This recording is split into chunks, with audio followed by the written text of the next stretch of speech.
that is that the new Centrifuge website has just gone live and it is looking super good. Nice. Helena it's just the same URL, centrifuge.io. Jump in and have a look after the call. It's looking pretty good. And yeah, I'll pass to you, Dennis, to kick us off. All right, thanks, Kate. So I hope everybody can hear me well. Otherwise, please let me know. Also, if you can't see anything on the screen I share, also please let me know. I tend to work with rather small fonts for some reason. So if you can't see it well, please let me know. Otherwise, then let's kick it off with diving a bit into the Tinlake product and focus on the Tinlake UI. And yeah, Tinlake features was called.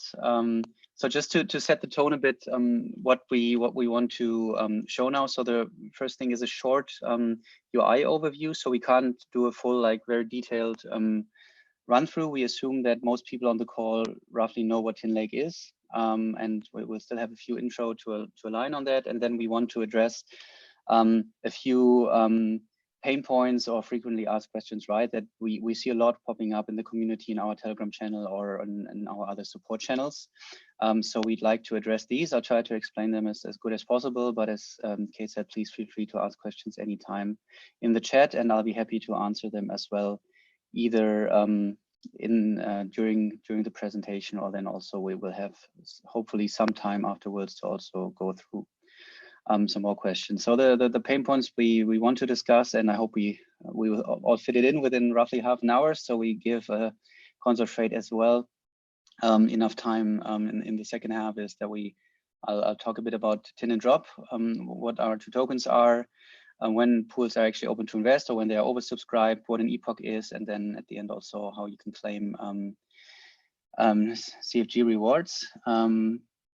And we'll have a short outlook on our UI roadmap. So then perhaps let's start with the short UI overview, just to align everybody roughly what Tinlake is, how it looks like, and what you can do with it.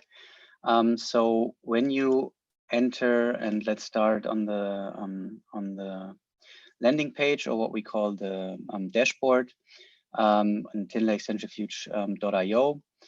This is basically our marketplace of Tinlake pools. All right, so we have here a list of by now 9 pools with different sizes, and each of these pools has been created by an asset originator who finances assets through these pools, and on the other side, investors can invest into these. And you can see, like, they're fairly different in pool size. So Bling Series 1 is this largest one currently with 4 million. We can see here ConsolFreight, which we will hear more about later onwards, also already 1 million large. And you can see on top also the development of the entire ecosystem. So we've started roughly in October, 20th of October, basically at 0, or 15th actually, sorry. And we're now at 12 million total value locked. So that's the sum of all current pool values. And what you can also see, and we'll get to that, that's why I'm not focusing too much on that now, hopefully later, how much rewards the community has already, so our investors and asset originators have already earned. All right, then let's dive into one of our pools. So perhaps let's start with Bling. We'll hear enough about ConsolFreight later, and this is currently our largest pool. So let's just see what you can do here. So this is we have 3 tabs. So the pool overview, which will give you an overview of the asset originator and the current pool, and then the investment side for investors, and the asset side, which will give you an overview of the portfolio. And if we start with the pool overview, most important information is in the header at the top. So the asset type, this asset originator looks to finance, in this case, payment advances, asset maturity, drop APR. We get to that with our tin drop trip later onwards. Then more information about the asset originator. So we have a short summary here on every pool. So you have a, like, with a quick glance, you know what this pool is financing, but then also links to further information. So a fairly extensive executive summary for every pool. You can go to our discourse, our forums, to ask questions to the asset originators and see, like, how other users and investors discuss it, and obviously the website. And then at the bottom, You have the pool balance. This gives you a snapshot of the current status of the pool. So how many assets are currently being financed? Like what's the current asset value, and what is the current value of the 2 investment tranches, which we will then look in next. Let me quickly show before we actually do that.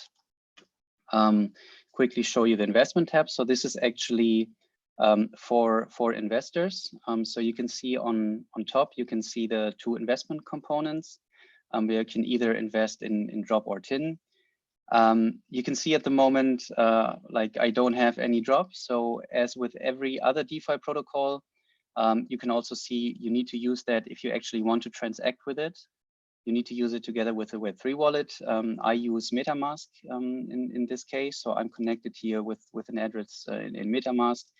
I'm not an investor yet. So if I would want to invest, I click on invest, and then I could start the onboarding flow for this pool. So KYC process basically, and sign a subscription agreement with the asset originator, because we finance reward assets, and underlying all the smart contract is also legal structure and SPV that requires KYC.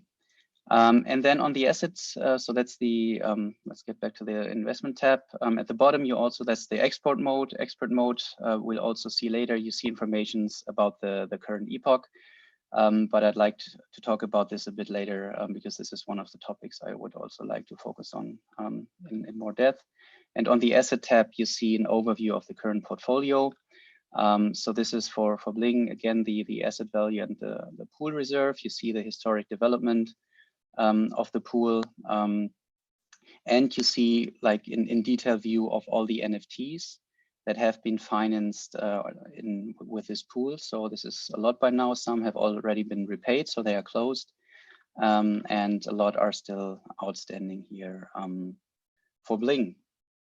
And yeah, that was a short walkthrough through Tinlake, what you can do. So as an investor, like please, we also have a blog post out that explains in depth how you can assess a pool if you're interested in investing. So you can start from the overview page and then go into more details on further sources, and then start the entire process on the investment tab.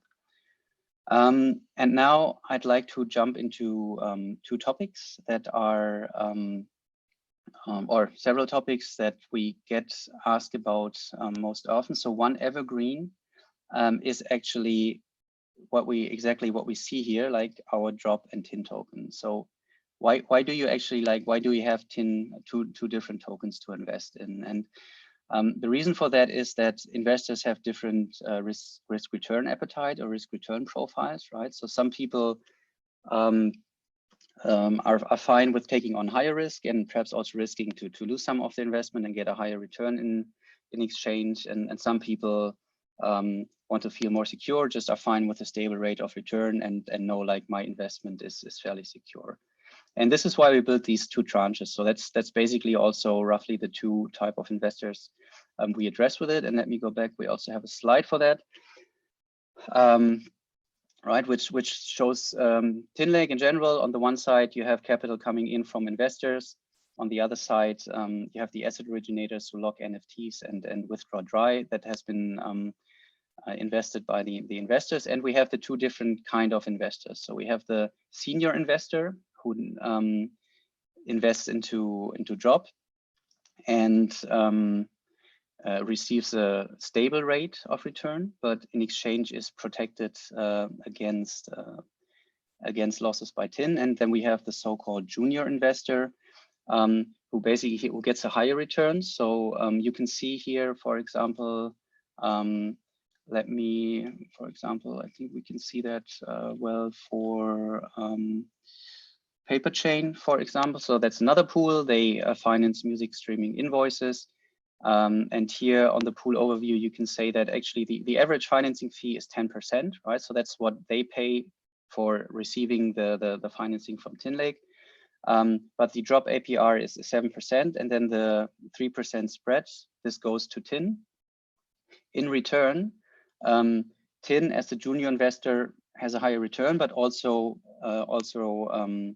takes losses first, right? So this is actually displayed here as well on the pool balance. So here you also see the two different tranches, a drop as the senior investor on top with a 7% APR, and then TIN at the bottom. And you can see here that we currently have a 12% TIN risk buffer, right? So that means TIN currently makes up 12% of the entire pool value.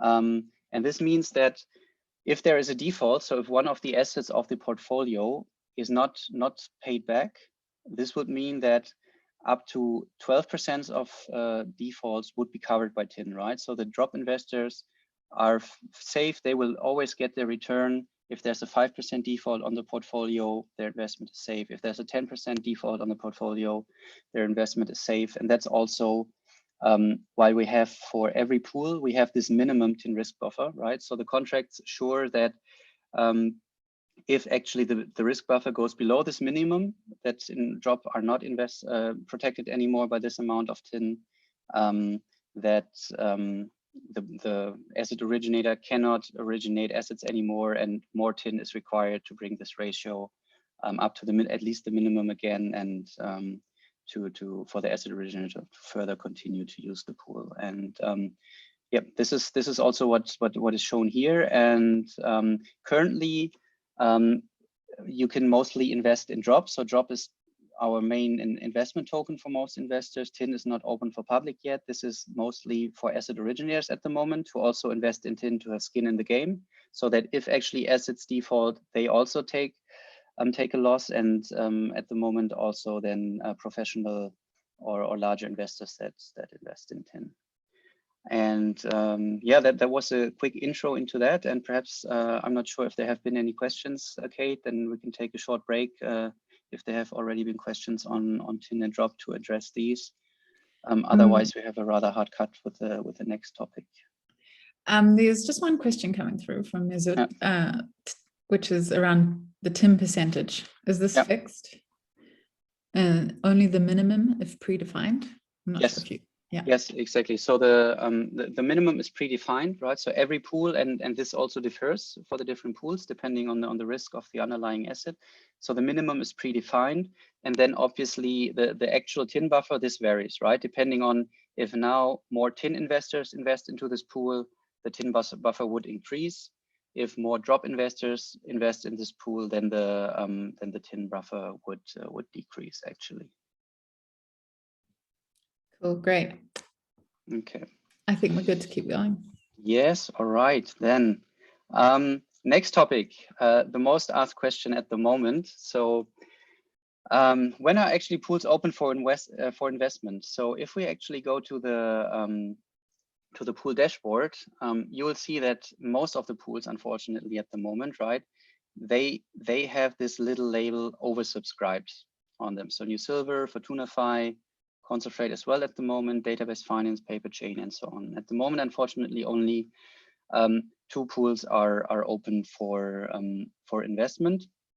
And I would like to try to explain what that means and how a pool becomes oversubscribed. So again, perhaps let's look again at Paper Chain. Here we can, for example, see that here on the top of the assets, on the top of the assets page, where we see the current asset value, and we also see the current pool reserve, right? So these 2 things always make up the entire pool value. So let's first explain what the pool reserve actually is. Pool reserve is basically the liquidity of the pool. So if somebody invests additional DAI into the pool, this will go into the reserve first. And from that reserve, asset originators can actually draw down financings, or other investors can also redeem their investments from this pool reserve. And so in this case here, you can see Paper Chain, they have a reserve actually of 14,000 at the moment. And you can also see here the max reserve is actually 0 DAI at the moment. The max reserve is a parameter used by the asset originators to manage the liquidity of the pool, right? So as soon as the current reserve is above the max reserve, the pool is oversubscribed, right? And so in this case, Paper Chain has basically said, like, right, we set the pool reserve to, we set the max pool reserve to 0, and just saying we don't want any investments, or we don't need any investments at the moment. Why can that be? Well, here, for example, with the example of Paper Chain, you can see that they have a fairly steady financing rhythm, right? So they roughly finance new assets every month, repay, finance new assets, repay, and so on, right? And that means also that there are 2-3 weeks where they know we're not going to originate additional assets, so we don't need more financing. So we close this pool for that time, and then when they know they need more investments, they could increase the max reserve again. This would open the pool, and this would then also, the pool wouldn't be oversubscribed anymore, and this would also allow investors to invest into, or to get their investments into the pool again. And now the main question is, how do we know when the pool is open, right? This is the main question we currently get in the channels, and unfortunately the UI can't give you an answer at the moment. This is not ideal, so our asset originators communicate through Telegram. If you're not part of our Telegram group, please join it. Also visit Discourse, our forums. We also encourage asset originators to become more active there. And we are also building a solution that will allow asset originators to share pool updates on the pool overview page, so that you not only see the pool is currently oversubscribed, but you will also see we expect to open the pool up again in 1 week or so on, so that you can better manage your investments. This is still a few days or weeks out, and until then, as said, like, please follow our Telegram channel or subscribe to our Telegram channel and use our forum to communicate with the asset originators to understand when the pools open again. Yeah, that was a high-level overview. Kate, have there been any questions on how that works? Not on this subject, but I'll just open the space for anyone who does have a question on oversubscription and when pools open. Yes. Does anyone have, what are the requirements? Okay, we've got one about becoming an asset originator, so we'll come to that in a second. There's a question earlier actually just about when is the drop APR and DAI paid out, relating to the previous section, and can you explain the process? Okay, so it's yeah, I can do that. So it's not actually the APR is not paid out, right? So these are basically interest accruing tokens. So you can see here the drop price. That's probably the easiest to understand. Now the current drop price is 1.0249. It started at 1.0, right? When the pool was like was launched, it started at 1.0. So the drop token accrues interest at the APR on deployed capital, and thus increases in value, so that when you then redeem your investment, then you will basically collect your accrued interest with on the invested amount. So you can obviously also theoretically then just redeem a bit to capture your interest gains, but there's not an automatic payout function that pays out the APR into your Ethereum account. Cool. Let's keep going to Epoch, and then there's a question a bit more about requirements to become an asset originator. Okay. Which we can also touch on with ConsolFreight as well. Yeah, I just thought though too that might be interesting to hear their story, right? How you can exactly how that journey is. Yeah. So maybe you can touch a little bit on that, Alejandro and Ernesto, and then of course after Epochs we're going to talk about CFG being rewarded. So thanks, Martin, for that question. So let's keep going. Yeah. All right. The Epoch. What's the Epoch? You can see I already started with that here, right? So that's in expert mode, Epoch details. Before I show that, I'll try to explain that, and I also have a slide for that. So Tinlake pools are decentralized pools where investors can invest and redeem basically at any time, or at least lock their investments and redemptions at any time. And AOs can originate and repay assets at any time, right? There's no fund manager, there's no central identity that makes decisions when investments come in and so on, just smart contracts. Dennis, right? can you zoom a little bit, please? I'm sorry, this is too, I'm not sure if I can. This is a slide, unfortunately. Okay, no problem. Yeah. Right, and so decentralized pool needs a decentralized mechanism to coordinate these investments and redemptions, right? And this is what we have the epoch for. So even if you, and I'm sorry for that, if you can't read that properly, right? The concept of an epoch is that we an epoch is a defined time period, basically. So for Tinlake pools, that's usually 24 hours. So we have daily epochs. That means that throughout this epoch, investors can lock their investments and redemption orders into the smart contracts. And then at the end of the epoch, when the epoch is closed, there's a basically an algorithm, a solver mechanism that matches these investments and redemptions, also considering things like the max reserve that we have just seen, or the tin risk buffer, right? So that, for example, the solver always tries to find the most, like the best solution given the currently locked orders.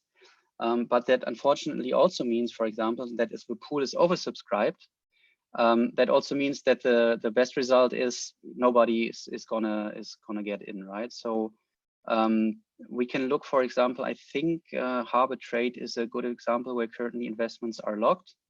Let's go to the investment tab, and then let's go to expert mode for the epoch details.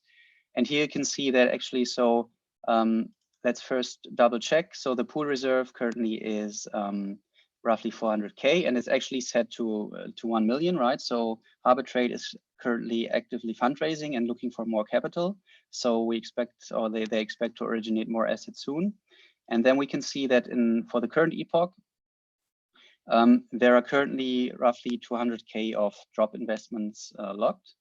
And in this setting, when the epoch will actually close, these investments would actually be executed and would get into the pool, right? Assuming, and that's the second restriction, that the minimum tin risk buffer is that there's enough tin to cover these additional drop investments. And I think that is currently, so if we go to Harbor, we can see that, yes, there is, the max reserve would allow further investments, but you can see that tin is currently at the minimum tin risk buffer, right? So Harbor first needs to invest or have more tin investors to also lock investments before these investments, the drop investments that are currently locked, can actually be executed, right? So this would currently, then our matching mechanism, the solver, would go through all these locked orders, check whether, like, how the pool parameters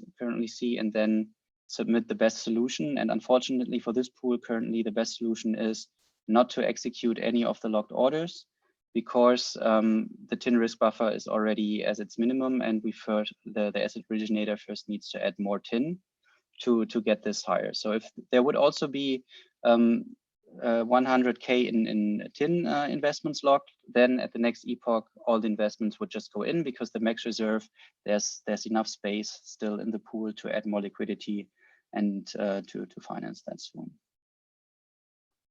Yeah, I hope that was helpful. Are there any questions on epoch and how that works? I think we should move to CFG rewards. Yeah, are we short on time already? Yeah, a little bit.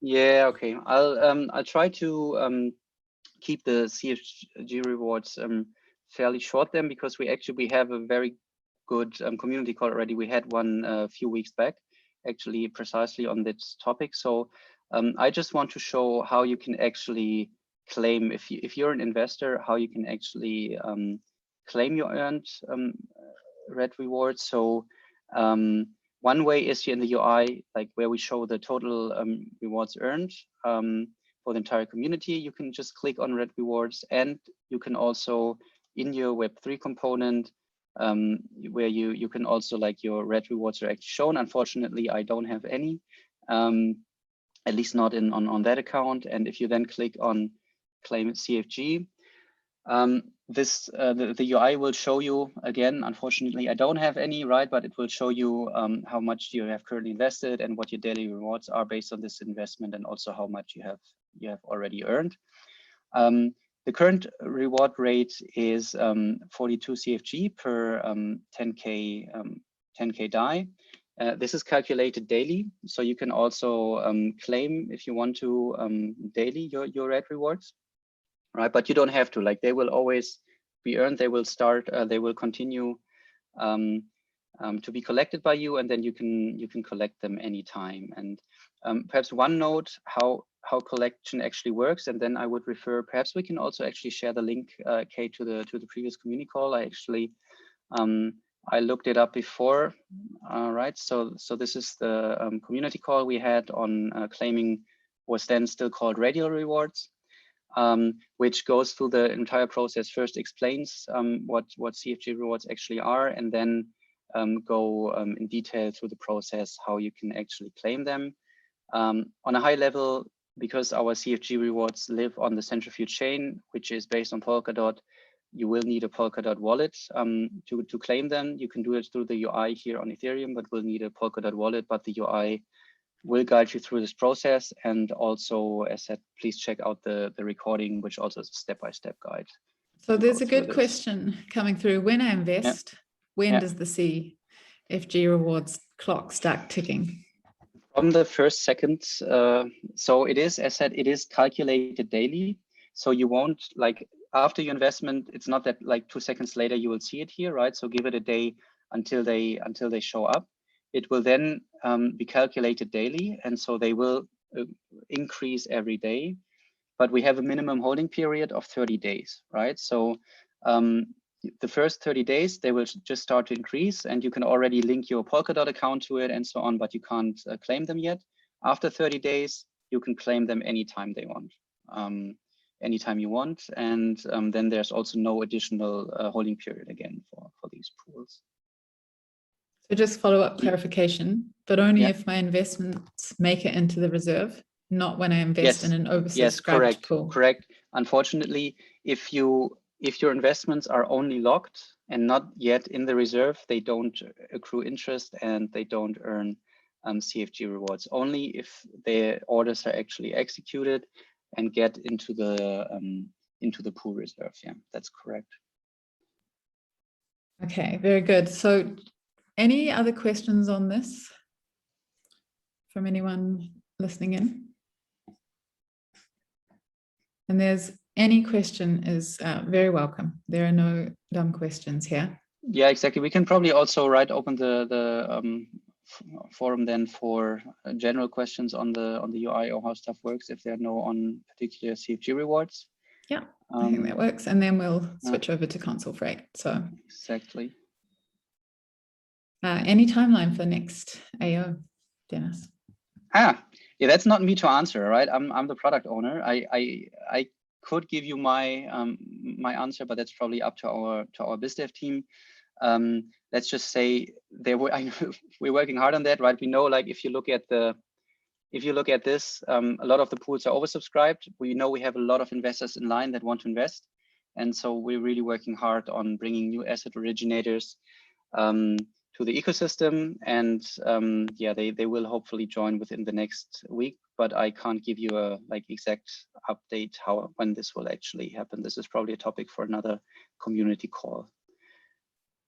Yeah, I think that's a great topic. We'll do that next time. And just another note for everyone listening in. Obviously, there's a lot of complex information here. And we do want to ensure that if you do want to go really deep into some of these things, that you can. And community calls are probably not the best place for that, because we have people joining for the first time. We have people who've been around since the pools launched in October. So we will launch an external academy about Tinlake and Centrifuge in 2 months' time. And that will be a place to really come in and get into some of the nitty-gritty, as we say in New Zealand. So Dennis, I'll just see if there's any last questions for Dennis before we pass over to Alejandro. Maybe you can stop sharing for a second, Dennis, and we can just let me just see. Let me stop share here. Sorry. Cool. Okay. No, if not, then I'm more than happy to give the forum to ConsolFreight, and perhaps also adding to the Tinlake Academy. We also will ship the updated documentation soon, right? This is actually, it may actually have been shipped while we're talking. Otherwise, it will be shipped soon. This will be a first starting point, hopefully, and we also will be working on making this better, obviously, over the next week. So that you can like also find videos at some point and step-by-step guides and so on to make your Tinlake experience better. And we'll obviously further improve the UI, but yeah, that's all for me for now. And then Ernesto, Alejandro, please feel free to take over and go ahead. And thanks everyone for listening. Thank you, Dennis. And it would have been really, really good to have that Tinlake Academy a year ago when we started this. Yeah. then Tinlake also looked much different, right? I mean, we've come a long way. Yeah. Big time, big time. So first of all, thank you guys for the invite. We are really glad to be able to share with the community that we are part of and that we have been since, well, more than a year now. So if you allow me, I will be sharing a presentation. We can see my screen. Yep. Cool. So I think the idea would be just probably some other people on the call will know who we are, but for the ones that we are not, just giving some context of what we're doing, our journey actually, how we started just this partnership with Centrifuge, and a bit of the future what we're trying to do pretty soon, right? So, well, the story so far. So we were established in 2016, right? And our main focus at the beginning, when ConsolFreight started, was to help with the digitization of the logistics industry, right? And logistics providers. So when we're in that process, actually, we realized pretty soon that even though digitization was a big problem, right, that the supplier, the providers had, it was they were focused more actually in the procurement of liquidity, and not just for the freight forwarders or for the transport companies, but also for the clients of them that were involved in international trade. So that's how we actually got involved into the whole supply chain finance. And we launched a product that is called, or a service that is called Trade Forward. And basically Trade Forward is a bit different than normal supply chain finance or trade finance in a specific. And the reason behind is because we are using a holistic risk assessment approach in which we are analyzing as well the physical flow of the supply chain, right? Usually traditional institutions only checked the data flow and the financial flow of the parties involved, which means like they check if you have enough money just to cover the liability, if you have any asset that they can take if the loan is not actually covered, right? Or if the payer goes into distress.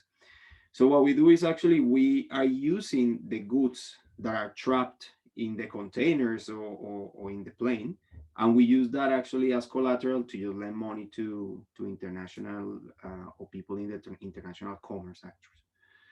So what we believe is that if you have better risk assessment or a more accurate risk assessment in which you are taking into consideration the whole supply chain and the goods, and how easy it will be just to take those goods and hold them accountable across the whole supply chain, you are going to have more reliable assets, as we say, because you will be kind of taking, for example, components of fraud that are pretty common in international commerce.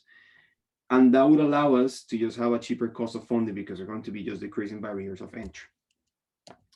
So just a little bit of information what we have done with the team of Centrifuge. So far, we have run 4 investment pools.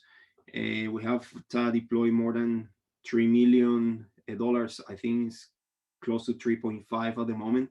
We have funded more than 300 assets, and this is not just for trade finance, this is for trade finance and for inventory finance of logistics suppliers.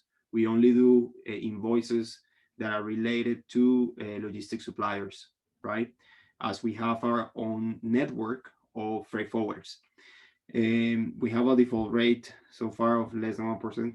We have been extremely lucky, and so far we haven't had any default.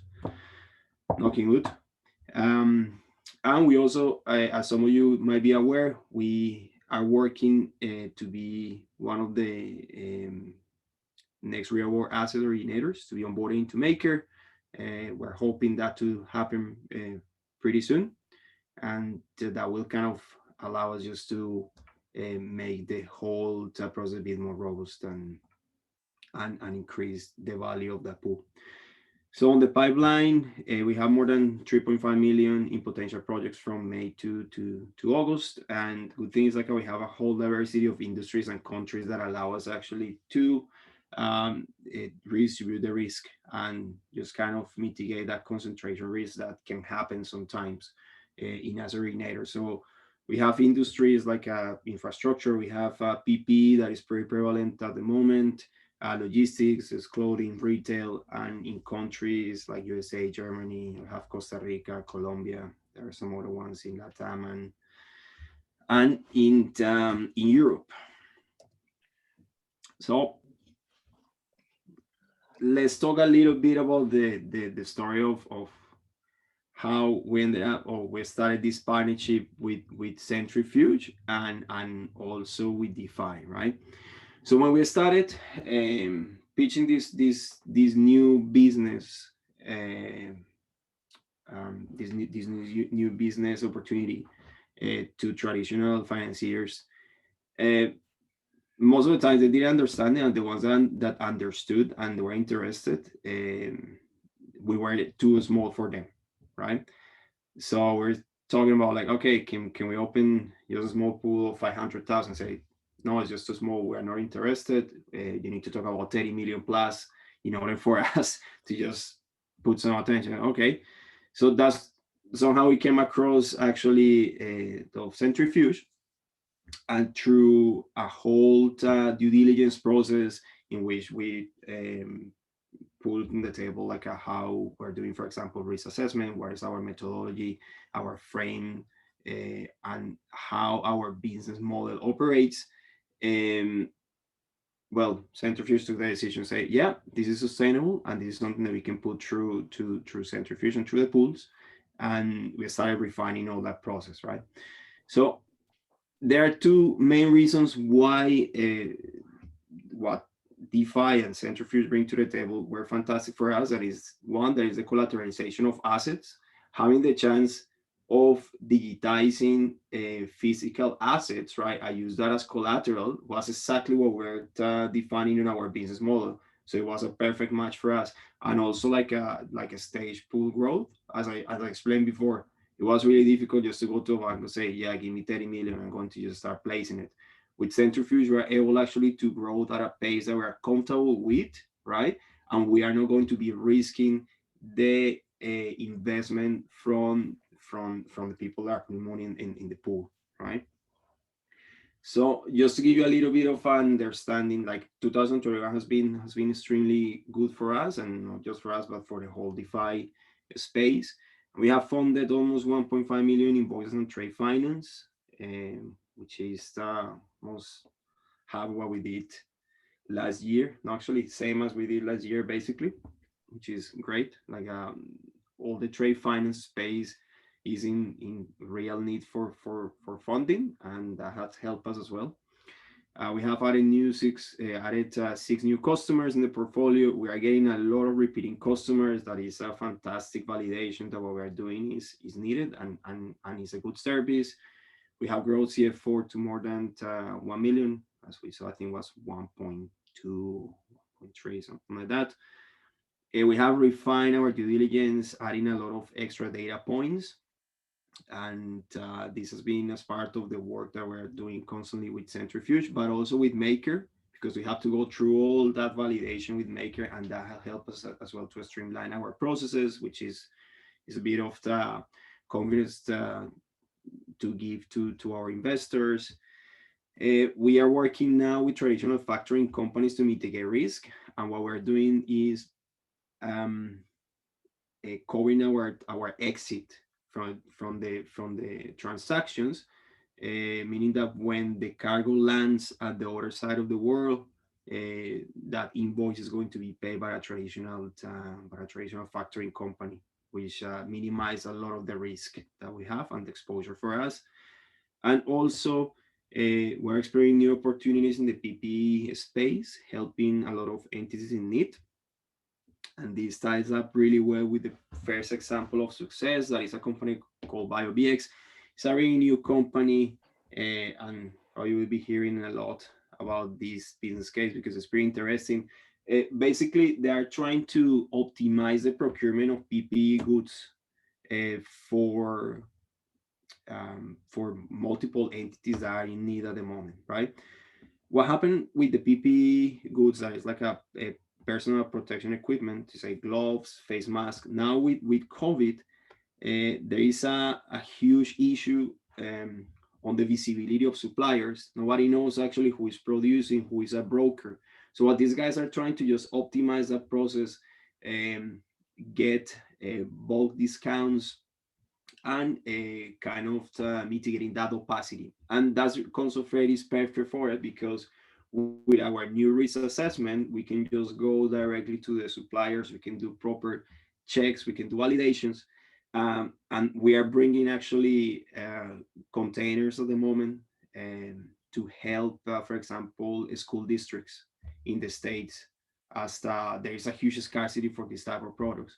So the idea for BioBX is just to grow this model and just implement it not only in the States, but also like in Latam, in Asia Pacific, and some other places that are in need for it, right?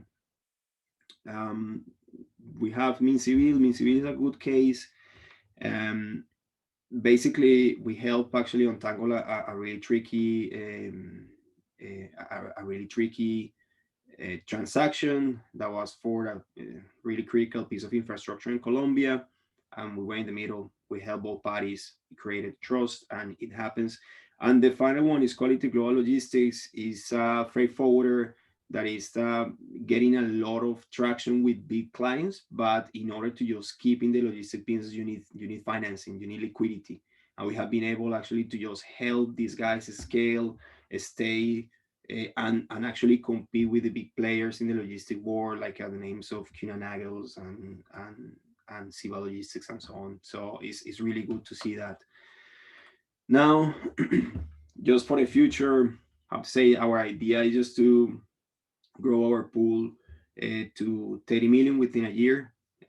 Might sound loud, but I think we will be able to achieve it.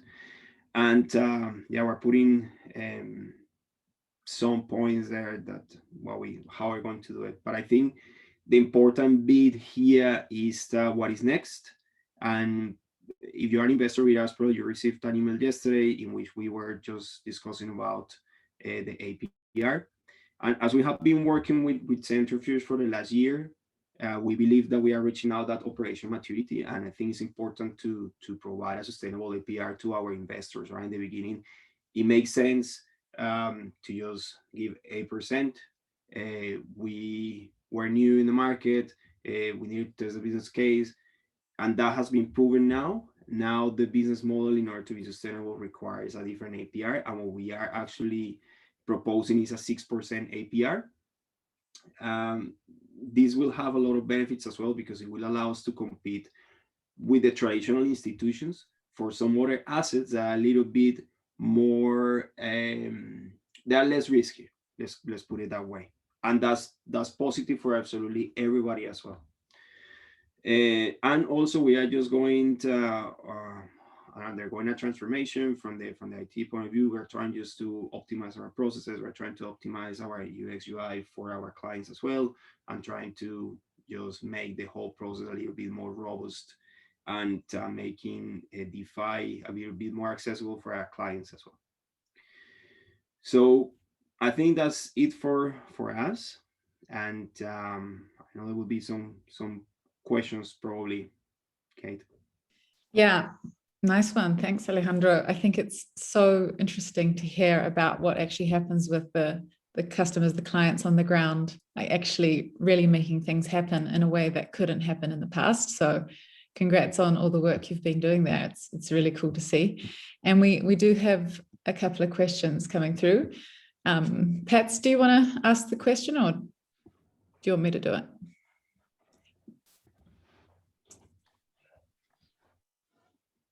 Yeah, so I just wanted to understand at which stage of process is ConsolFreight currently in engagement with maker onboarding? So like it's just documentation is going on right now, or how exactly it is, at what stage? And like, is there any credit limit with maker being agreed in this process as well? So you can just highlight a few of your thoughts over that process. That would be good. Thank you.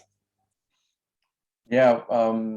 Hi, my name is Ernesto. I'm CEO and co-founder with Alejandro. Yeah, we're very advanced with Maker. We believe we're going to be onboarded within this month. The initial debt ceiling that has been approved is $2 million, and that is supposed to go through a 90-day review to double that amount, hopefully on the way to 30 million. But that's where we are. All right, thank you. Cool. Thanks, Pats. Thanks, Ernesto. Christian? Yes, the TIN token, the drop token is nice for CF4, but do you plan to sell TIN tokens too in the future? I asked you already in November, and you said you will come back to me in a few weeks. And yeah, and I want to know if you want to sell it or not. Yeah, the short answer is yes, and that will be it's part of the epoch that Dennis was explaining earlier. As the pool grows, we need to keep a balance between tin and drop. So as the pool grows, we're definitely going to need more tin investors to support as a matter of fact, to support the investments of Maker, for example. So it is oversubscribed today, but hopefully very soon will be open for tin investors. Christian, any sound all good? Thanks. Thanks for the answer. Sounds Cool. good. Yeah, I have a question. I'm really curious about this balance that you need to find between making the cost of capital cheap for your, the people like delivering the PPE, these customers on the ground, and then also this balance of ensuring that it is a good return for the investors. So can you talk a bit more about what goes into the decision-making process and how you keep that balance?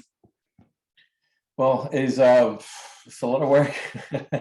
So the purpose of having a lower APR is we need to compete with established financial institutions. So the world moves on trade finance. That's a reality. It's an established market, and we're definitely breaking into it. So having a lower APR will just put us in front of better qualified assets, if you will. The process still is very logistics itself is a very physical process, all the movement of containers and everything else. So we put a lot of emphasis on the commodity itself, the goods being taken as collateral. So that process is also very physical. We do physical inspections at the factory, want to make sure that there's a proof of existence, meaning the factories that we're dealing with are what they said they are, that they have the capacity to produce the goods they're being sent out, that the goods have meet the quality of the buyers. So we kind of sit in the middle of the buyer and the seller, providing assurances, not only to the investor, but also to the transaction itself. So we provide the logistics, the inspections, the financing. So it's kind of a very complete process altogether, which I think is unique in this space. Yeah, very interesting. And I think that also may answer a bit more of Sarah's question around what really goes into becoming an asset originator. It sounds like it's a pretty full process. Cool. Thanks, Ernesto. Any last questions for ConsolFreight? Otherwise, we can feel free to ask just any questions either about Tinlake and CFG rewards as well. And we've got Martin here. We've got a few people from the team from Centrifuge. So yeah, the floor is kind of open. Any last questions for Ernesto and Alejandro?